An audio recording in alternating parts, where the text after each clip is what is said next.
CSK টিমে head কোচকে team থেকে বাদ দিয়ে দেওয়া উচিত। এমএস ধোনি এবং ব্রাভিসকে নিয়ে বেশ কিছু নতুন নতুন আপডেট এসেছে, চলো সেই নিয়ে কথা বলা যাক। আইপিএলের পয়েন্টস টেবিলে সবকটা টিম কিছু না কিছু নাম্বার পেয়েছে। কেকেআর একটা ম্যাচও না জিতে 1 পয়েন্ট পেয়ে গেছে, কিন্তু সিএসকে একমাত্র টিম যার এখনও খাতা খোলেনি। গত সিজন থেকে সিএসকে টিমের যে খারাপ পারফরমেন্স শুরু হয়েছিল সেটা এবছরও সেমই আছে। পাশাপাশি এই পরিস্থিতিকে আরও বেশি খারাপ করে তুলেছে সিএসকে টিমে এমএস ধোনি না থাকা এবং তাকে নিয়ে আসা বিভিন্ন ব্যাড নিউজ। এই সিজনে তিনি এখনও একটাও ম্যাচ খেলেন এবং টুর্নামেন্ট যত বেশি এগোচ্ছে তত বেশি টিমের players, coach, management, haters, players সবার মাথা খারাপ হয়ে যাচ্ছে।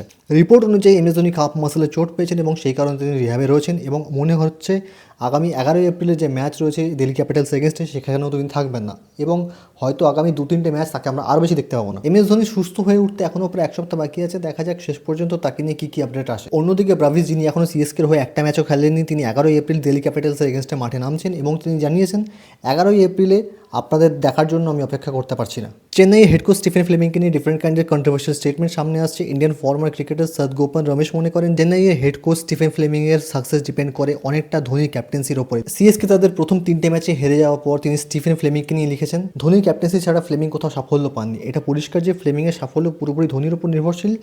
যেভাবে খেলা এগোচ্ছে এবং প্লেয়ারদের ফিটনেস ও পারফরমেন্স নিয়ে বিশ্লেষণ করা হয়, ঠিক সেভাবেই কোচদেরও বিচার করা উচিত। স্টিফেন ফ্লেমিংয়ের মাইন্ডসেট আজকের অ্যাগ্রেসিভ ক্রিকেটের সাথে খাপ খাওয়াচ্ছে বলে মনে হয় না।